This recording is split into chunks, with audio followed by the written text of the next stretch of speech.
Welcome everyone to your Radio Playhouse, a small slice of American nostalgia. Innovator, leader, musician, and perennial overachiever, Benny Goodman was each of those and more.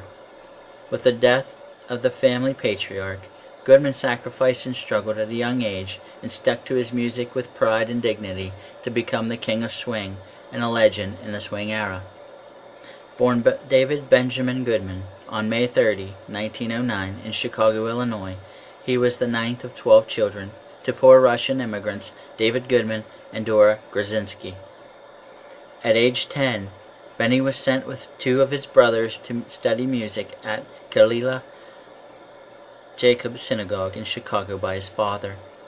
A Chicago Symphony member named Franz Schoep took Benny under his wing and taught him the clarinet. Benny's first taste of band membership was at Hull House, a famous community house owned by Jane Addams, a social and human rights activist. Benny's first pit band experience came at age 11, and at 14, he became an American Federation of Musicians member, the same year he quit school. At 15, his father passed away, and Benny supported his family with money he earned from being a musician. His time in Chicago gave him the opportunity to play with nationally renowned musicians, including former schoolmate Dave Tuff.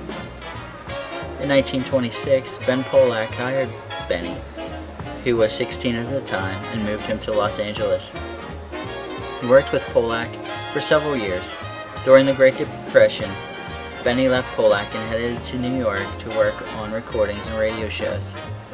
He joined Tommy and Jimmy Dorsey at the studio in 1933, worked with jazz promoter John Hammond, drummer Gene Krupa, and other artists.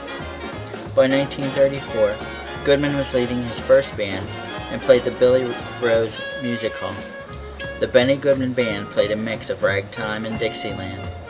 American audiences were starting to hear Goodman and his band on a weekly basis due to his Let's Dance radio show on NBC. This was the start of swing music. The genesis of the swing era is considered to be August 21, 1935, with Goodman's show at the Palmer Ballroom.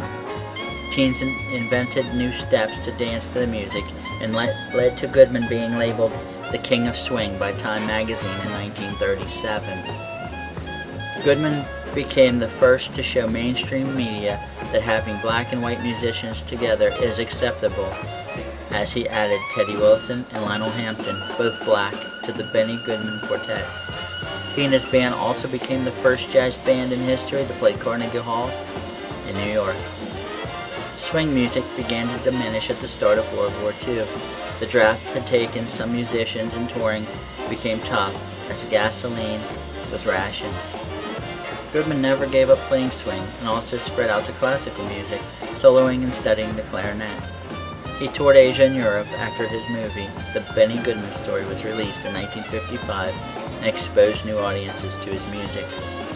In the 1960s and the 70s, Goodman toured with his former quartet members Teddy Wilson, Lionel Hampton, and Gene Krupa.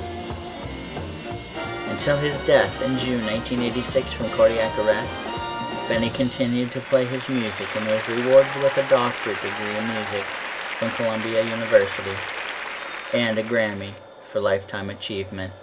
Thank you for listening to your Radio Playhouse.